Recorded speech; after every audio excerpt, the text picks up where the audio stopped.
What's up? What's up, beautiful people? This is your boy T.W. Suggs, and you are listening to the Tommy Talk Show. Oh, you know you feel that music. You feel the music. You feel that vibe. You feel that energy. You feel that love. What's up, y'all? We got some folks on Instagram Live checking in. Yo. We got you all listening on P3 Christian Radio, iHeart, Spotify, Apple Podcasts, YouTube, wherever you're joining us from. Welcome to the Tommy Talk Show. I'm your host, T.W. Suggs, and you know how I do. I'm sending you dope vibes and mad love. And with me in the studio today, I have none other but the good doctor. The good doctor, Craig Smith. How you doing, Craig? All is well, man. No complaints here. Good. Complaints. All is well. Yes, sir. Yes, Thank sir. you for having me, nonetheless. Absolutely. Thank you for coming into the studio. Y'all, I appreciate everybody who can join us virtually, the guests who join us virtually, but it's always a different cadence when we have people who come in person, so thank you so much. And Craig is going to be here to kick us off in a conversation that we're having that is actually near and dear to my heart. So today's conversation is around supporting returning citizens and helping them thrive. Supporting returning citizens and helping them thrive. And so anybody who is who may be a little lost on the term returning citizen. Back in the day, we used to call them inmates or ex-cons, etc. And as we grow as a society, we all learn that titles and names can be very damaging. So instead of calling them ex-cons and X, Y, and Z or whatever, we call them returning citizens because they're still ours. Yeah. They're ours. That's a mother, that's a sister, that's a brother, that's an uncle, that's a son, that's a daughter. They are ours. And what's happening is they get released into society and there's no support. Or the support that's needed is not there, or there's stigma and stereotypes that serve as barriers for them to get the supports that they need. So what we wanted to do was pull together a conversation where we're pulling people to the table, such as Dr. Craig Smith, and we'll have one more guest come on as well later on in the Tommy Talk Show this episode, who's going to walk us through some of the experiences that our returning citizens have and how we can better support them as a community.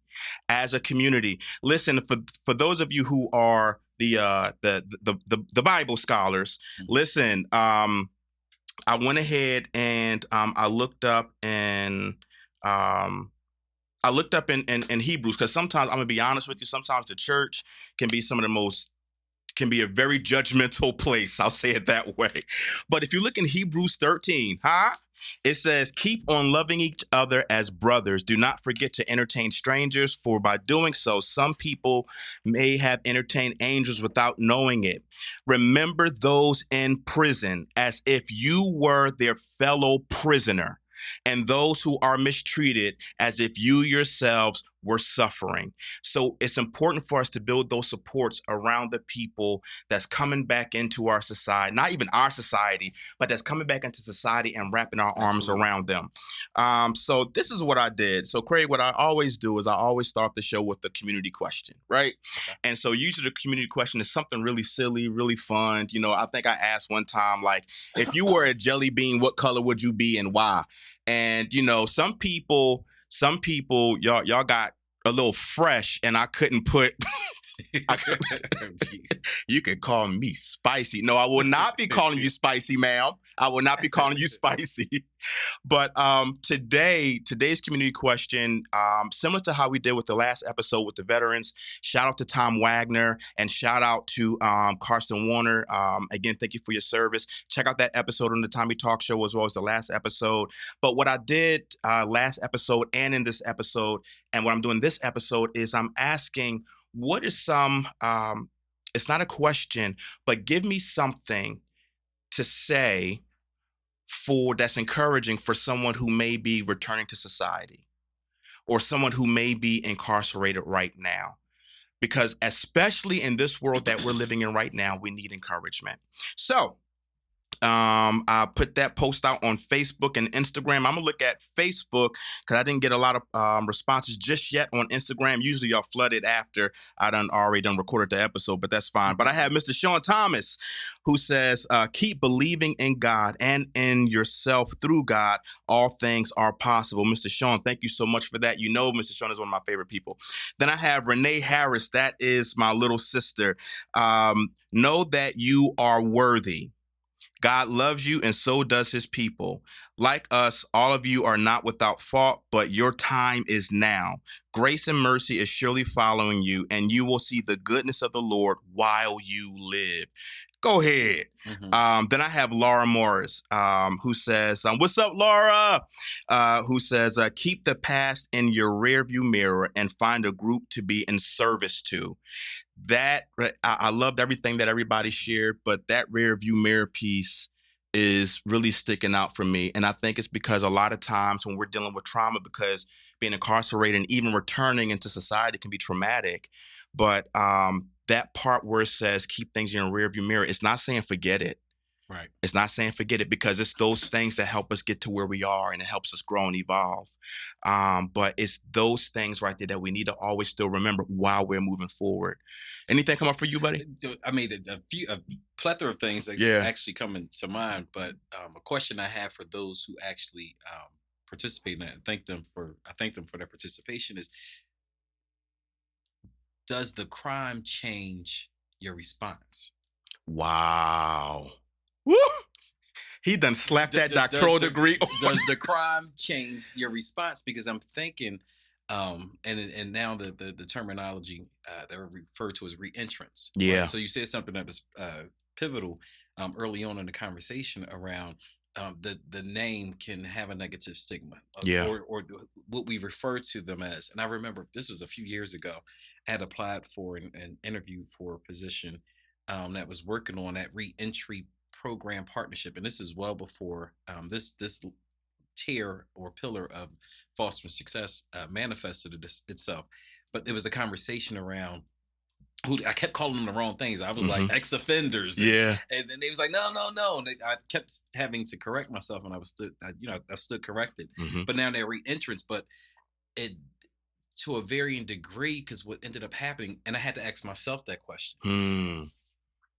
And the answer, when I answered the question, my answer ended up being, I don't have a heaven or a hell to put anybody in. Yes, sir. So the judgment doesn't fall on me. So I can't be okay with a person who had this offense and not be okay with the person who had this offense. Yeah. Right. Or do I do tier 1 of this versus tier 4 of this? And I'm speaking specifically around registered sex offenders. Yeah. Right. Because that's another level of that nobody wants to deal with. So does that still stand if we're talking about a registered sex offender? Yeah. And I had to, when I began this process in terms of identifying my niche, because originally when God gave it to me, he gave the transitional housing idea for aged out of foster care young men. Okay. But when I couldn't find the funding sources, and when I thought about, do I really want 14, 18 to 21-year-old young boys in these brand new houses?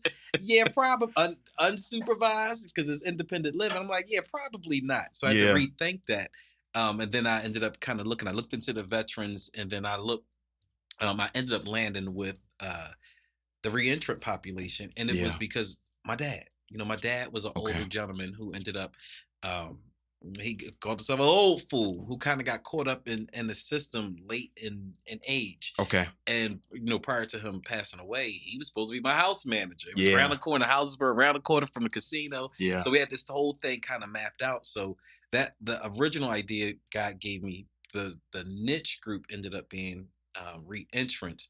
And that was based solely off of my dad, his experiences, and that being his group. So I'm going to give you something to do, some purpose-driven life work. Wow.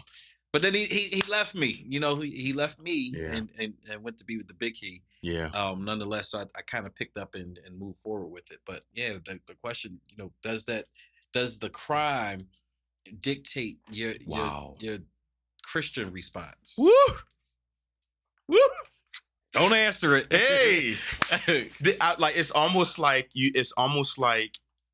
you can't answer that right off the rip. Like, you have to sit with that question. You have to sit with it, man. I had to sit with it because I'm like, okay, now, all right, so am I open to having registered sex offenders? Now, keep in mind the proximity or the location of the two houses.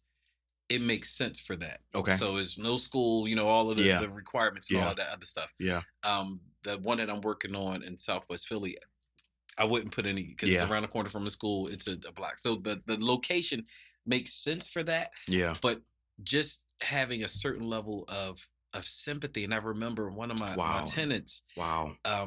He just felt that I could feel him wanting to like explain himself. Yeah. And I defaulted to, man, listen, I don't have a heaven or hell to put you in. Yeah. I can't judge you. The court system has already judged you. Yeah. All I can do is ask that you stay on your track. Yeah.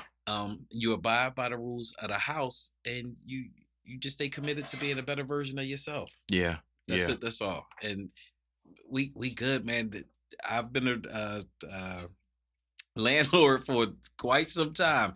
This has been the easiest. Wow. For me, so I got some tenants out the one house. I'm no more single family. I'll keep with this because I found something that actually works. It's meaningful, and I'm able to really provide safe, comfortable, and affordable housing. Yeah. And a place for people to foster their success all over again with some supports. Wow. Yeah. That's excellent. And I Craig, I'm gonna be honest with you. I'm still stuck on that question because when we usually think of people who are, returning citizens, and it is a spectrum, within, an implicit spectrum, right? So this over here is forgivable. This over here is where I'll give you grace. Facts. But over here, when you start getting over here into this area, this is where, I don't, but see, that's why I thank God for God. Yes. Because, like his unconditional grace and mercy. Craig, listen. Don't leave it to me. It's interesting because I'm coming off of a really good friend of mine, and I know certain people that's watching it. She was murdered by her husband. Wow. Robin. Wow. And amazing person. But in hindsight, mental health challenges based off of the accounts and what was reported. Yeah. In the news, when the dust settles, who will forgive this man? Wow. Like, do we have the capacity to forgive him? Because at some point in time, if he's not given life, he's going to re-enter into society. Yeah. Right? Yeah. How do we embrace him? Do we shun him? Like, what do we do? And how do we process what has been done? I work with the funeral home. Shout out to Jason Lloyd Funeral Home. Working that close to the business side of dying and the death experience has changed my whole outlook and perception on how people die. Yeah. The Bible says there's a time to be born and a time to die. So God already knows. We get so caught up in a vehicle he uses to get us to our appointment. Yeah. Oh, this person was murdered. Oh, this person was in a car accident. No, that was the vehicle used to get them to their appointment. Because God already knew. So my outlook is different. Yeah. God has worked on me in such a way that he gives me grace. Yeah.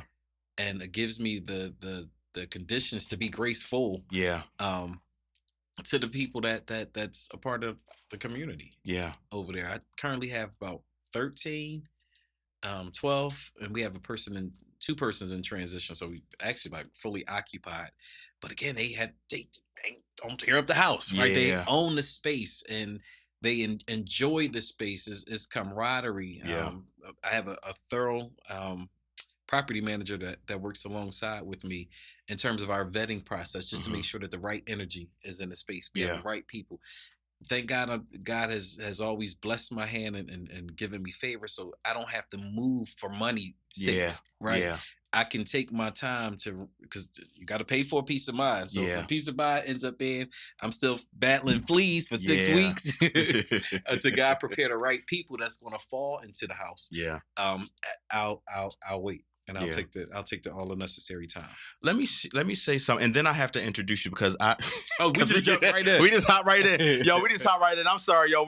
But I want to say this point, and then I want to hop over into to Dr. Smith's his bio, just so we are grounded in, further grounded in the conversation, and so that we know who this awesome gentleman is that we have at the table.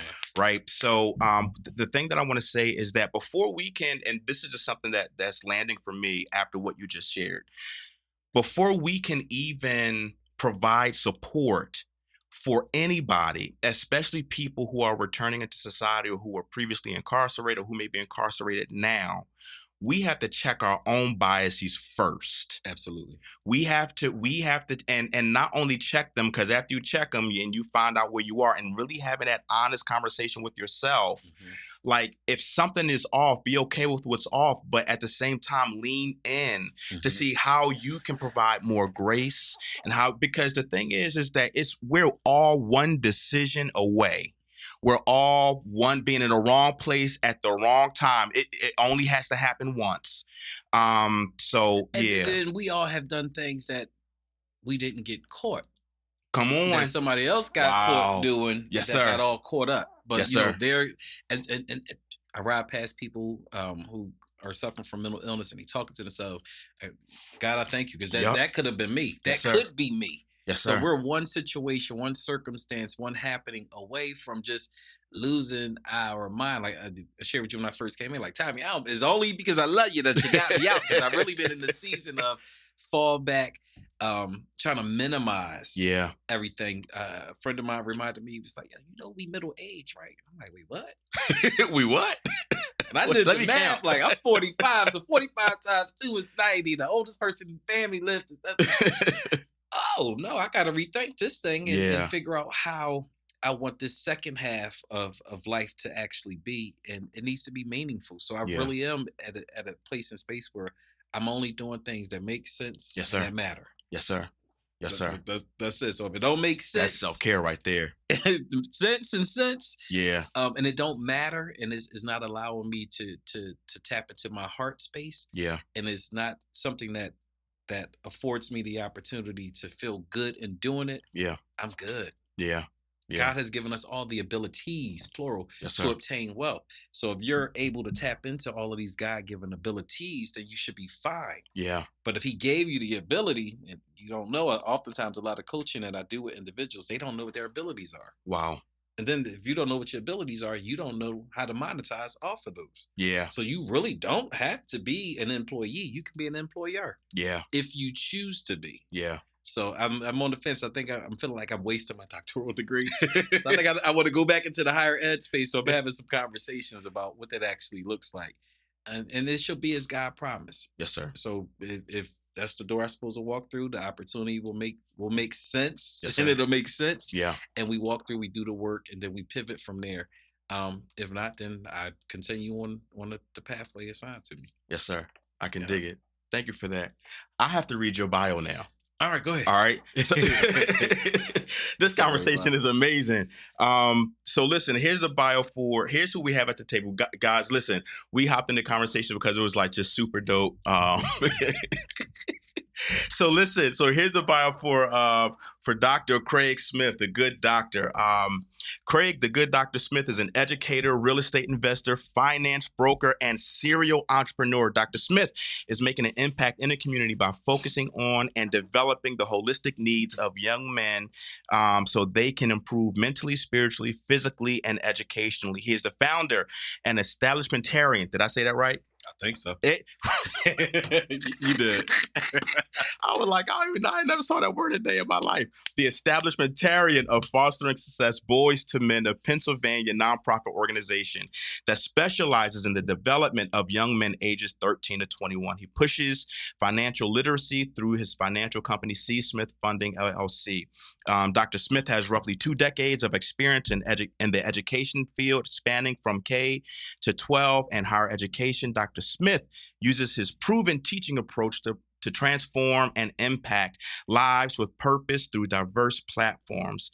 His knowledge base and understanding of acquisition and finance, coupled with a growing real estate portfolio nearing a value $1.5 million. Can I borrow 20? Can I borrow 5? You got cash and then you got equity in home. Hey, I know that's right. Come on. Situation. I know that's right. So you all can hear that I have the right person at the table right now. So talk to me about, so we have about like 10 minutes left in our time together. That's it? That's it, man. On top, we need a whole week on the table. Hey, listen, we got to do that. So that means you got to come back. Yeah, that's fine. Is that what you're saying? You're going to come back? I definitely come back. Pelzer, we got that recorded, right? He's come. All right. My producer said we got it. Only if the producer going to give me a pair of these glasses. I'm just looking for the right red ones. Jason, oh man. So listen. So talk to me about. So you have fostering success, but talk to me about the transitional home that you had. Yep. So fostering success has a plethora of pillars, right? This ended up being.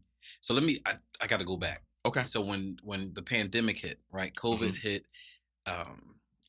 I'm no longer with the institution. So I was trying to figure out how to fire my boss, right? So it took some time away from the work. COVID ended up hitting, and it was a matter of everyone works remote. Okay.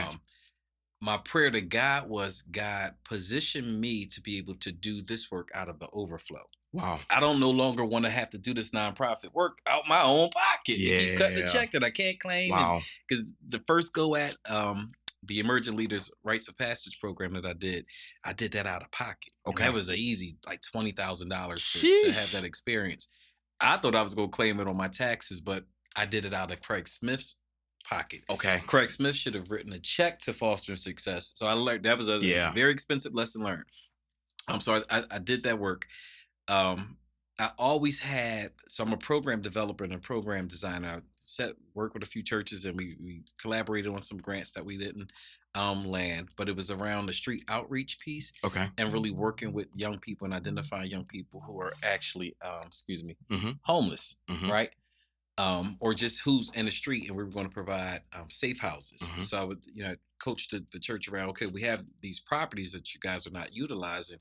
We can find these young people, and these can be respite houses throughout the city for the young people.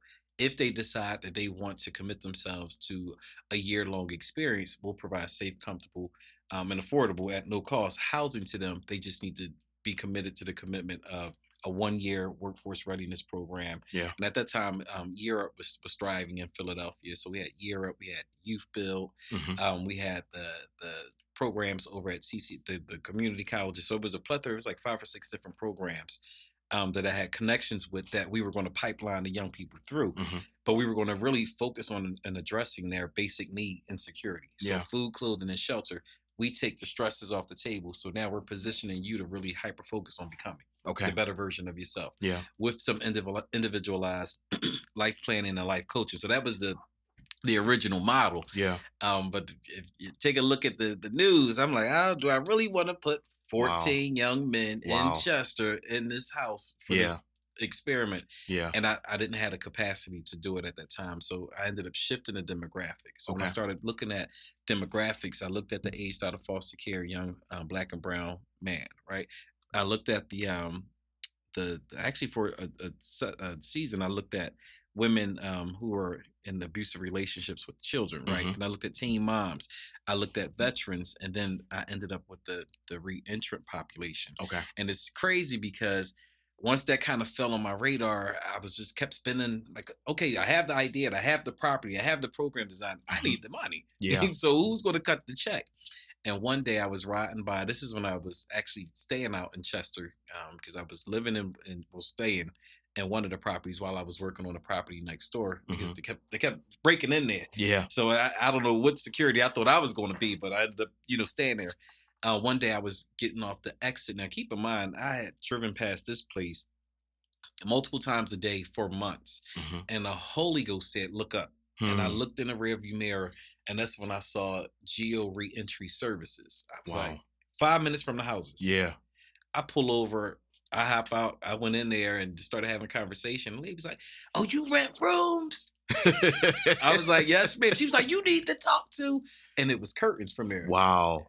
I literally 2, 3, 4, 5 times a day, because that was the exit I would get off to go home, but just riding past this place and just didn't pad any. Wow. The Holy Ghost said, look up. I looked, I was like, oh, snap. Pulled over and from there, it's just been, that's where we get our we receive our reentrants Okay. that are part of our community. So Yeah. that's kind of how it came about. Yeah. And I did one house, and then the second house got finished, and we filled that one up, and then I have another house, and I kind of see what becomes of Yeah. it. We do have some agreements with a few different organizations who wrote the grant. So Yeah. at some point in time, since I am a nonprofit, I'll get a grant writer, write the grant, cut out the middleman, and receive the grant dollars to provide this. Yeah. But I'm not there at this Yeah. point yet, Yeah. right? So I'll, partner. We have partnerships with Community Action Group. We have partnerships with um, like 3 or 4 different partnerships, and they'll help them with first, last, and security, Yeah. and getting them moved in, and helping them with their personal need items and things of that sort. So Yeah. it actually works. Nice. I'm in close communication, or the property managers in close communications with their parole officer. Mm-hmm. We have a one call. That's all. It's a sober living Mm-hmm. and facility is pretty much no room and no overnight guests Yeah. beyond 24 hours. And it's just been working. And I think that the men who end up connecting with us, their home plans 9 times out of 10 fell through, or they didn't have any. Okay. People said no, because go Yeah. back to that earlier question: does the crime dictate your response to how you engage with them? Now, let me pause you right there, Hmm. because for people who don't know, and I think this may be going to one of this another question that I had for you, which is, what are some of the barriers that people who are returning citizens, that they experience, right? So, a home plan. First of all, what is a home plan, Yep, yep. right? And in addition to the home plan, what are some of the barriers? And then, after you talk about some of the barriers, just touch on a few of them. What are some ways that the community can support? So we have like 4 minutes. So that's a lot for you to get Okay. in 4 minutes. You And better hurry up before I forget it. all right, go ahead, All go, go. right. Three, so two, the one. so the home plan is, when you're transitioning from being incarcerated, you leave prison and you go to the halfway house. And then from the halfway house, you spend whatever amount of time there, and work on whatever you are set to work on. And then you've identified a place that you're going to call home for at Hmm. least the next 6 months. It has to be a minimum guarantee of a 6 month stay, and that's it. So Hmm. for my dad, when my dad got caught up, my dad and my brother that's right behind me in age, were Hmm. both um, incarcerated at the same time, and Hmm. then they both were being released at the same time. So Okay. it was a race of who's going to come to me, because they both couldn't come to me. So I Gotcha. ended up taking my dad, and my sister ended up taking my brother. Hmm. So that was their home plan. Yeah. I became my dad's home plan, and that was okay. The PO came, checked out the spot, and everything was good. And this is where my dad would stay. And it was supposed to be for 6 months, and then Yeah. he ended up being there for like 11 years until he died. Right. Yeah. So that was Yeah. a blessing in and of itself. Yeah. So that's the home plan. Okay. Most of the actually all of the men.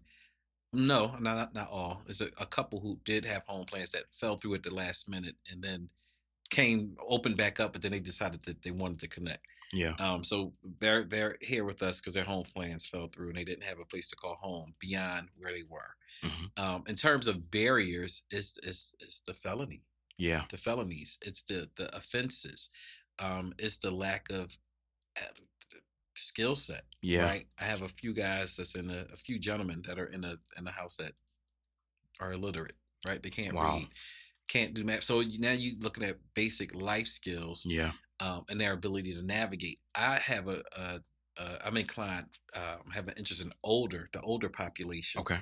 Ain't coming up in there if you're younger than me, you can't come up in there. So I got all the old heads who are just chill. And Yeah. again, when I identified my niche, I was looking for people that reminded me of my dad.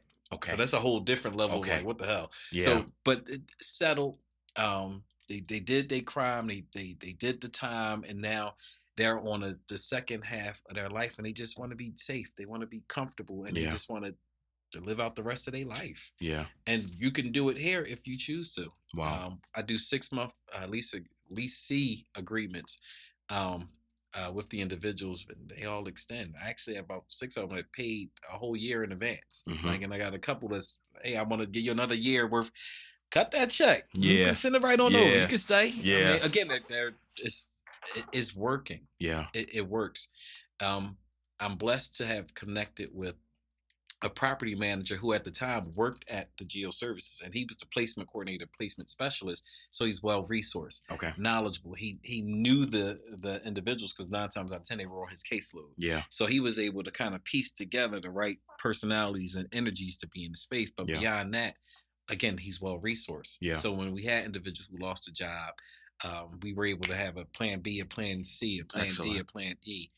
So what something that I guess the community can do is give them an opportunity. Yeah. Right. Give them an opportunity, and whatever that looks like will be based off or contingent upon what your ability is to position yourself to offer a job. Right. Yeah.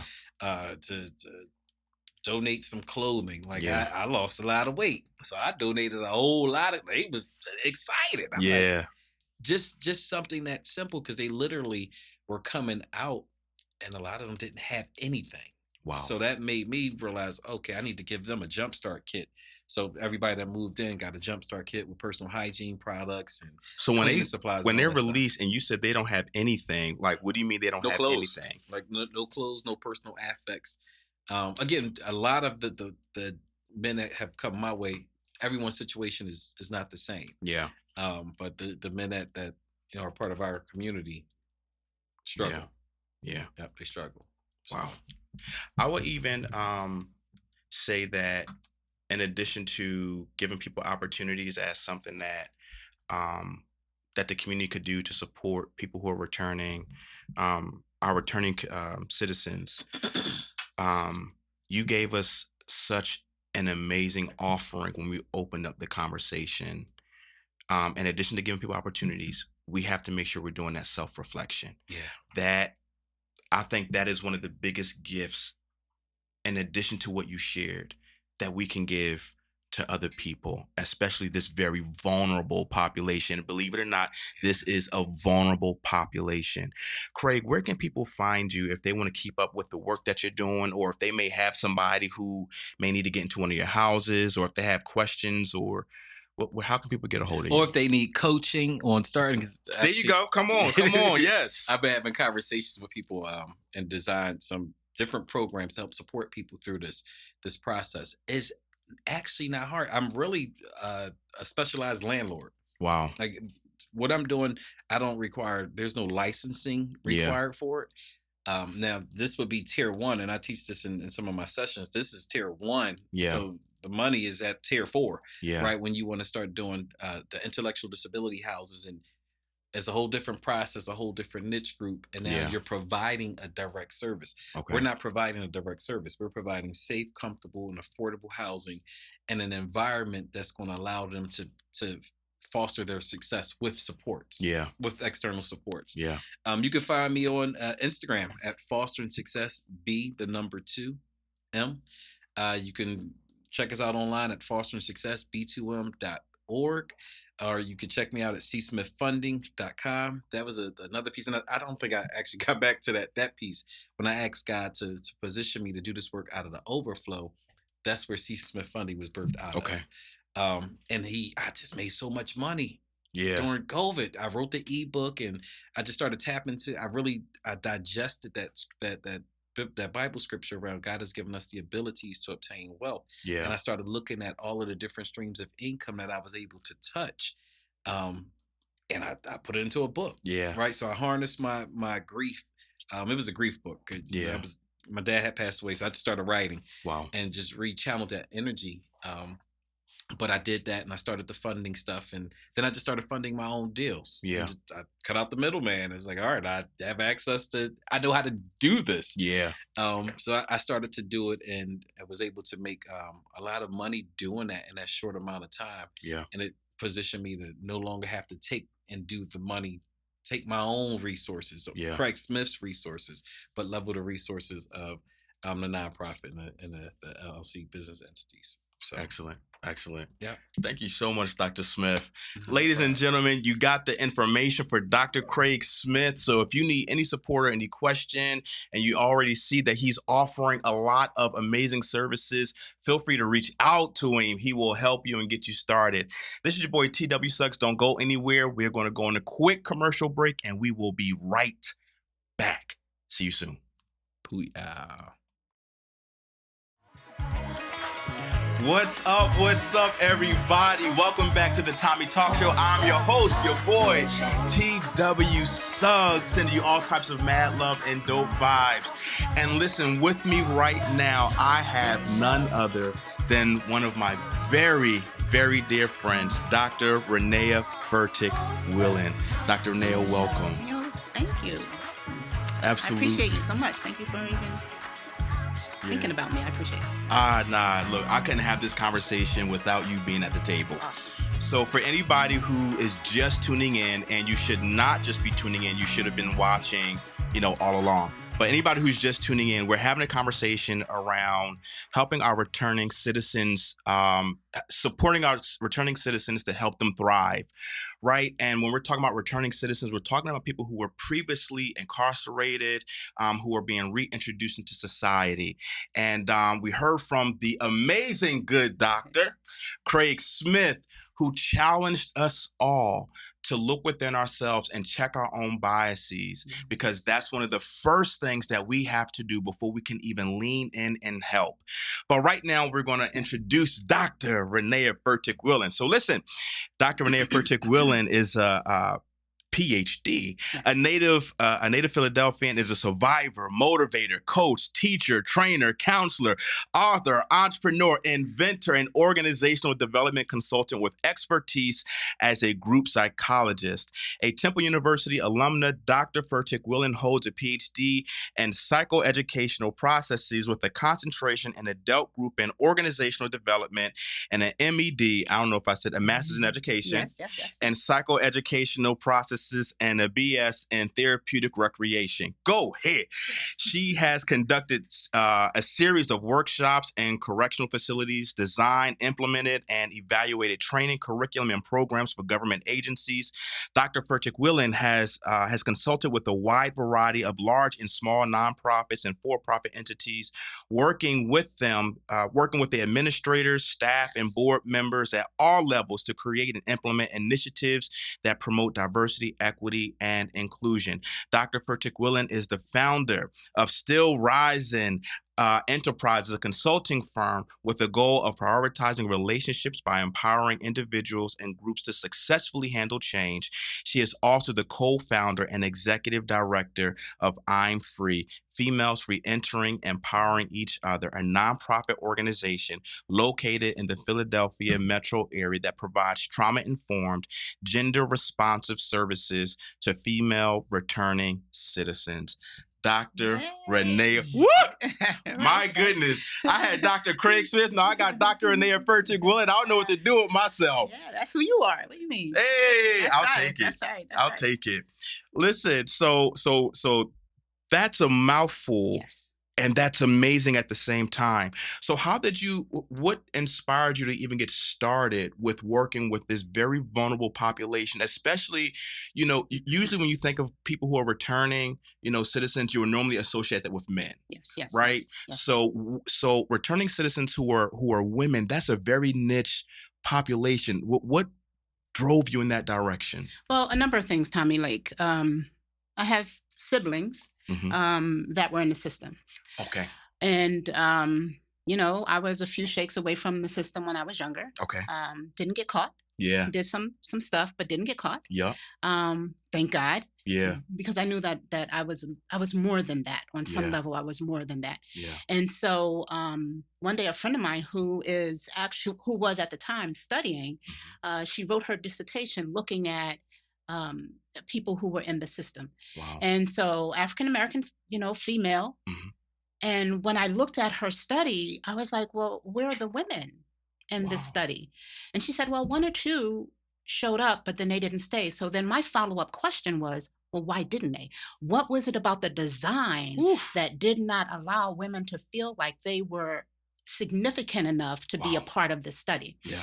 And so the more research I did, I realized, oh, snap. Well, there's not much happening for the women in this system. So instead of just sitting back and doing absolutely nothing, the more research I did, the more I found like, oh my God, it's a need. Yeah. It's a need because you see, as a woman entering that system, that male-dominated system that was definitely designed for men, not really for her. When we're looking at gender responsive trauma informed, Mhm. that system was not that. And so I started thinking, like, what can I do Yeah. to help shift this? Yeah. Because it's not okay to throw a sister, excuse me, into captivity. And that's what Yeah. I call it. Yeah. Modern day slavery. Let's be Yeah. real. Come on. Throw them into captivity and not take care of them Yeah. in their womanness. Right. And so because I saw that, and then I had siblings who went through, and as I spoke to them, they said there was nothing like that there for me Wow. when I was in the system. So I'm glad that you're doing it. And so that just propelled me to really find out more about how can I show up Yeah. for my sisters who are in captivity. And Yeah. so I just want to show this off. I Yeah, show wear it this, I off. wear this pendant. And Okay. this pendant right here Yeah. is It's beautiful. Harriet Tubman. Come on. Right. And so I tell folk, I'm the modern day Harriet Hey. Tubman. I go into that system stealth, right? I'm Come on. like hiding out, and I go in and I hit my sisters on the chest. Listen, I don't play with them. Yeah. I hit them on the chest. I pluck them in the forehead, and every Yeah. time I touch them, I'm letting God. I'm just, Yeah. I'm touching, sending God's energy, letting you know that this system is not who you are. This system is what they made you to become. Yeah. You are greater than that. And so every time I get a chance to touch them, Tommy, you know I'm touching them, right? Ah. You know I'm touching them. They don't know what's happening. I'm giving them all kinds of God shocks. Bang! You know what I mean? I want to pour into them so they know. They come out going, what the heck just happened? So, Yeah. that was my entry into this. And then the more I got in and I realized, wow, people go, the brothers go in, they come out, they glorify it. Like, Wow. I did my time. Yeah. My sisters go in and they hide, Oh. right? That trauma hits them. Yeah. And the idea that they're not worthy, it hits them. And we treat them like they're not worthy. Like, how Yeah. dare you leave your children? But hold on for a second. What we don't deal with is all of the trauma that happened to them. Come on. And so as a result of that, and by the way, a lot of them that are in there, Tommy, they're not in there because they did this horrific crime. Yeah. They're hurting themselves. Wow. They're substance dependent. Yeah.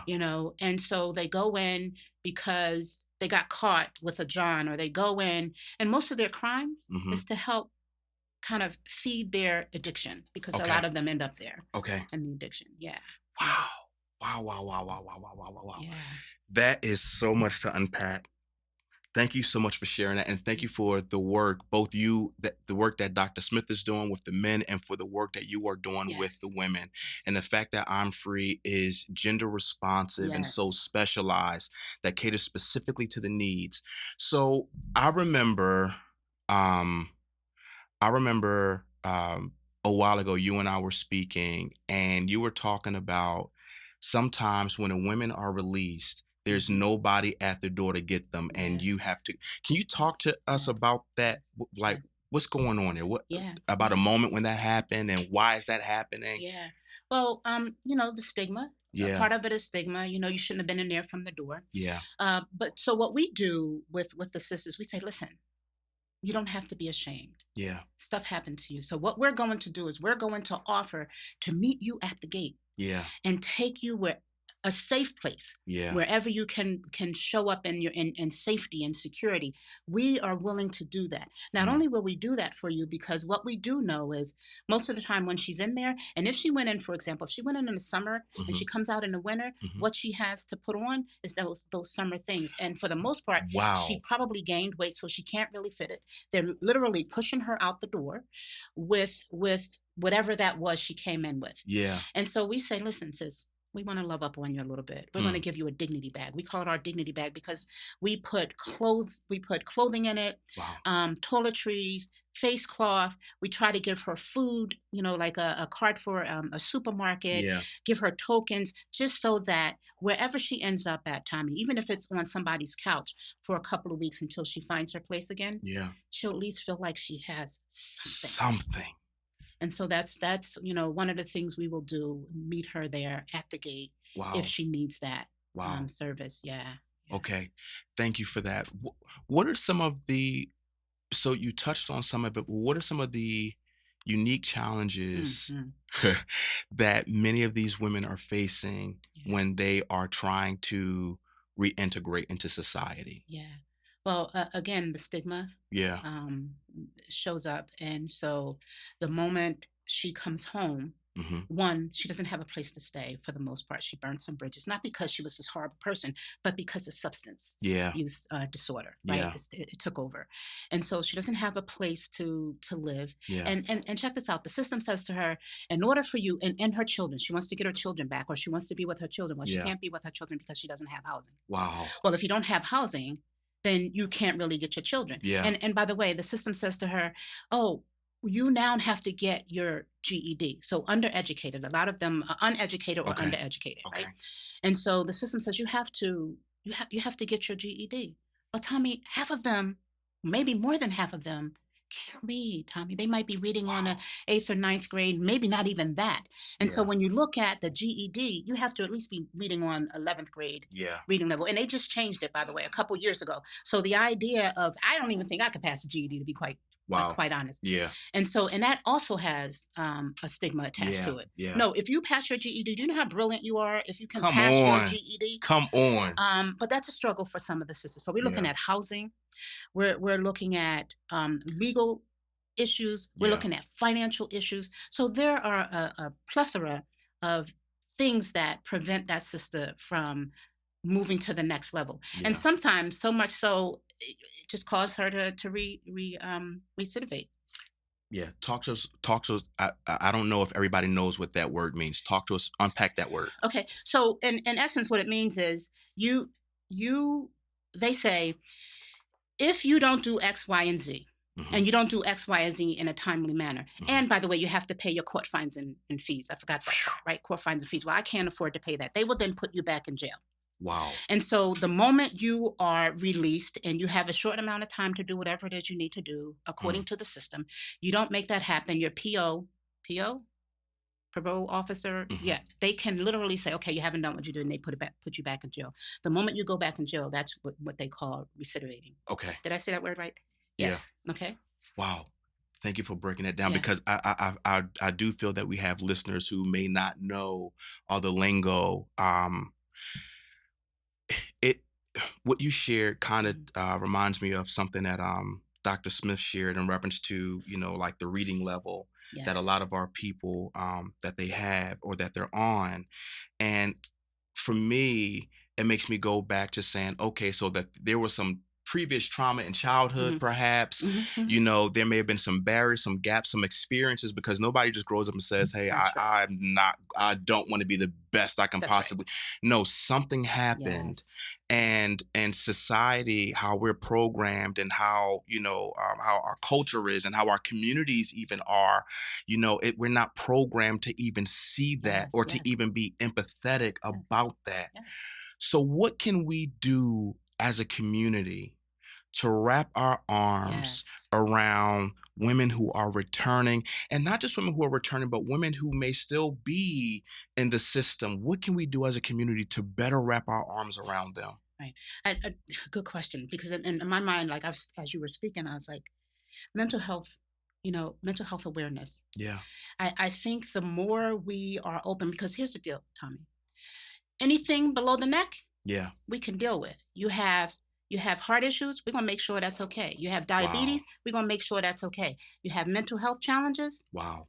we don't know what to do with that. Wow. And so as a result, we kind of throw people away. Well, my thinking is I don't believe in throwaway people Yeah. at all. Yeah. And so there has to be stuff that we can do. So what can we do? See her.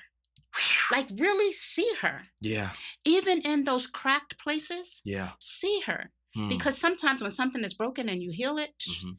it's more powerful. Come on. It's more powerful. Yeah. And so what I try to do with these sisters is really let her know that yes, stuff happened to you. Mm. Yes, you may be undereducated. Mhm. Yes, you may have grown up in a community that didn't see you, didn't think that you were worthy, Mm. didn't feel like you were, going to be anything. You had people tell you all kinds of names. Yes. Yes, that may be imprinted on you, but guess what? Mm. Like an eraser, Mm. we can heal that. We Yeah. can erase it. We pour in. So I would also say, besides seeing her, pour into her. Let her know that she is Mm. worthy. Yeah. Yes, stuff happens. Yeah. Yes, you were fractured. Yeah. but I still see you and you're worthy of love, Yeah. unconditional love. You're worthy of being seen. You're worthy of healing. Yeah. So get her some therapy. Wow. Get her some therapy. Dr. Renaya, I have 2 more. I hope y'all are listening to this. Woo! I have a question. I'm going to ask you how people can get a hold of you, be a part of F.R.E.E, and all of that good stuff. But if there was a woman listening right now who who may be incarcerated or who just was released,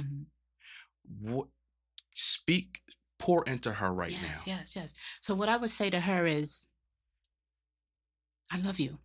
You know, so as Christians, we talk about the different types of love, right? And sometimes we get confused by that. And sometimes we don't even speak it, even to our friends and family. We don't say that agape love, right? Yeah. And so my deal is, and I would also let her know that she can do this. She can shift. It may be hard. Nothing is easy. You got to work for this thing, right? Yeah. And so we're going to be here to help you to see you. Yeah. And we will be here to help you to stand on our shoulders until you can stand on your own. Yeah. And so for me, I would say to sister, like I would say to you right now, 1, you are worthy. You have been conditioned to think and to believe that you have nothing to offer the planet. And I tell you today that that's a lie from the pit of hell. That you are amazing, even in your fractured spaces. You can heal. You can pour in to yourself. Get that therapy. And some people are not comfortable with talk therapy, and that's okay. There are other forms these days of therapy.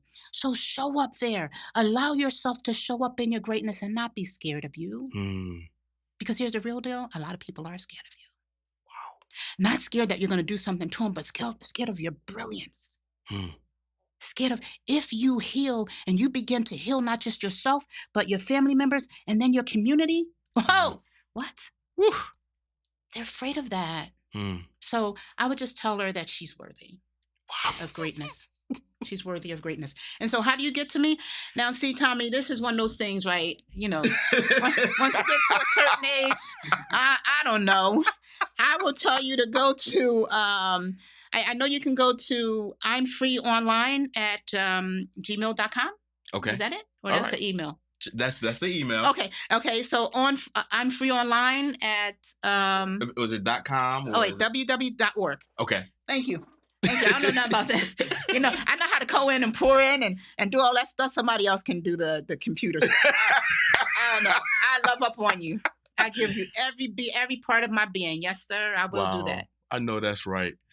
Dr. Renaya Furtick-Wheelan. Yes. Thank you so very much for being a guest on the TOMMIE Talk Show. You and Dr. Craig Smith have completely transformed the atmosphere and everything in here. And I appreciate you both. Awesome. Thank you. So you do know that you have to come back, right? Yes, sir. Okay. All right. Yes, all right. Y'all all heard it. Dr. Renaya is coming back. Y'all heard it. All right. So, ladies and gentlemen, don't go anywhere. We'll be right back with our close. Peace and blessings.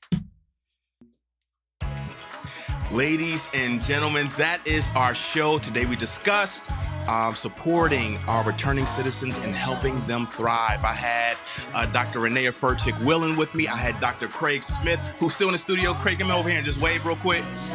Wait. There you go. So, ladies and gentlemen, don't forget that we are part of P3 Christian Radio.